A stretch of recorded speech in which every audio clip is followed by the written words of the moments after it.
오늘 여러분께 드릴 말씀은 원더풀 시니어 라이프입니다. 우리에게는 현재 무슨 걱정이 있습니까? 우리 시니어들은 두 가지 걱정사항이 있습니다. 하나는 늙어갈 걱정이 우리 모두에게 있습니다. 또 하나는 노후 준비에 대한 걱정이 있습니다.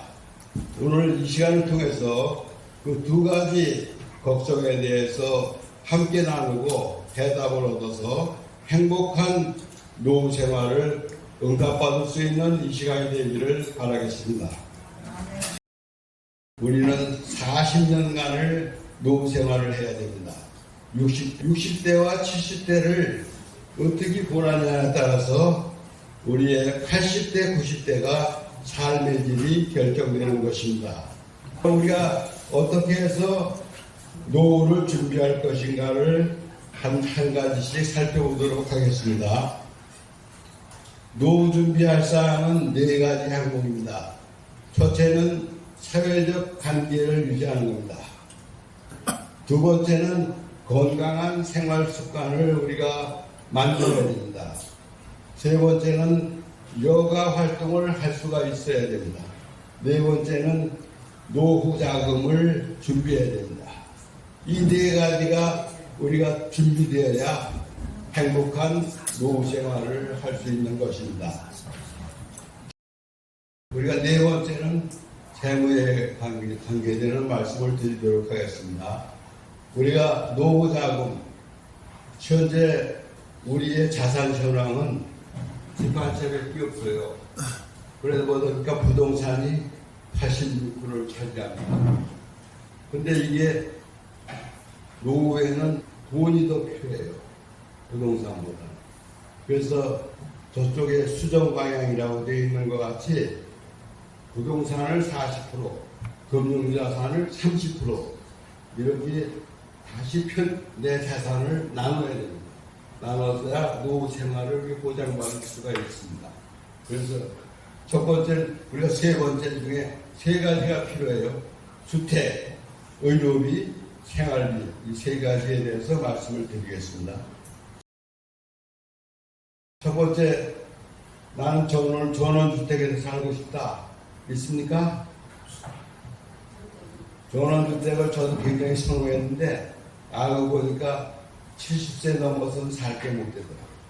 왜냐하면 나이가 먹은 병원을 자주 가야 되는데 시골에 전원주택은 거의 다 병원이 없어. 그래가지고 그런 문제가 있고 실버타운이 좋다고 그래요. 근데 거기 돈이 많이 들어갑니다. 5억 내지 10억을 갖다 누야 재밌는 실버타운을 할 수 있어요. 그다음에 자녀 집에서 살고 싶다. 자녀들이 받아주질 않아. 그래서 우리는 어쩔 수 없이 내 집에서 살 수밖에 없는 겁니다. 내 집에서. 자, 내 집에서 살려면 우리가 그냥 있는 집에서 살 게 아니라 내 집을 개조해야죠. 나중에 늙어서 내가 걷지 못하고 누워있을 때도 그 집에서 살 수 있도록 집을 개조해놔야 요양원 안 가고 그 집에서 살 수 있는 것입니다. 그래서 우리가 필테어를 차고 집안을 돌아다닐 수 있도록 문턱을 다 없애고 또 밖에도 나갈 수 있도록 엘리베이터가 있는 집으로 바꿔야 돼요. 엘리베이터가 없으면 휠체어 타고 밖에 나가 돌아다녀야 되니까. 그 다음에 요즘은 이제 AI나 로봇을 통해서 우리가 일상적인 가사 활동을 그것을 구입해서 거기에 할 수 있도록 이런 그 요양형 주택으로 우리가 개조를 해놔야 내가 아파도 내가 치료를 받더라도 요양원 안 가고 집에서 살 수 있는 것입니다. 이것은 우리가 스스로 준비를 해야 되는 겁니다. 다음은 이제 우리가 필요한 게 의료비입니다. 의료비가 평생 들어가는 의료비의 반이 65세 이상부터 들어간다고 합니다. 여기 보면은 남자는 65세 이후에 5천만 원 정도가 의료비가 평균적으로 들어가고 여자는 6,800만 원이 들어간다고 해요. 그럼 이 의료비를 우리가 어떻게 감당할 거냐, 준비할 거냐 하는 건 첫 번째는 우리가 건강보험을 유지해야 됩니다. 두 번째는 실손보험 같은 걸 하나씩 들어놔야 됩니다. 물론 그게 없으면 의료 통장에 만들어서 5천만 원 정도 모아질 때까지 의료비 통장. 근데 이 통장은 자식한테는 절대 가르쳐주면 안 됩니다. 자식한테 홀딱 뺏기기 때문에 내가 부분만 알고 그거는 보관을 해야 됩니다. 다음에는 우리가 노후 생활비에 대해서 간단히 말씀드리겠습니다. 우리가 노후 생활비를 얼마를 준비해야 되느냐.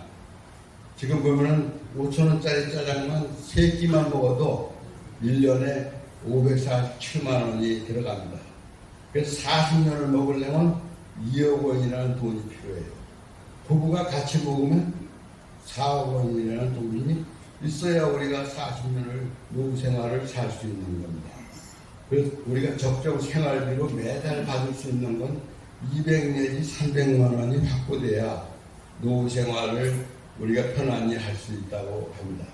그래서 내 준비된 자금이 여유가 있다면 나중에 증여도 할 수 있고 상속도 하고 기부도 할 수 있습니다. 그러나 부족하다면 우리는 대안을 마련해야 됩니다. 여러분이 아시는 것 같이 공적연금을 우리는 준비해야 됩니다. 그래서 국가에서 주는 국민연금, 공무원연금이 있고 기업에서 주는 퇴직연금, 또 개인연금이 있습니다. 근데 이거 세 개 다 합해도 300만 원이 안 된다. 그러면 주택연금을 받으시면 됩니다. 주택연금은 60세 이상 9억 이하의 주택, 내년부터는 12억으로 바뀐다고 그래요. 이하의 주택을 은행에 담보로 하고 한 달에 100만 원, 200만 원 받을 수가 있습니다. 그래서 그 주택연금, 또 그것도 농지가 있는 사람은 농지연금을 받을 수가 있습니다. 근데 나는 아무것도 없다. 그러면 기초생활수급을 받으시면 됩니다. 기초생활수급비가 생계급여가 한 달에 71만 원이 나옵니다. 의료비 다 거의 공짜입니다. 주거급여, 내가 월세를 살면 주거급여도 나옵니다. 매달. 그 다음에 교육받으면 교육급여도 나와요.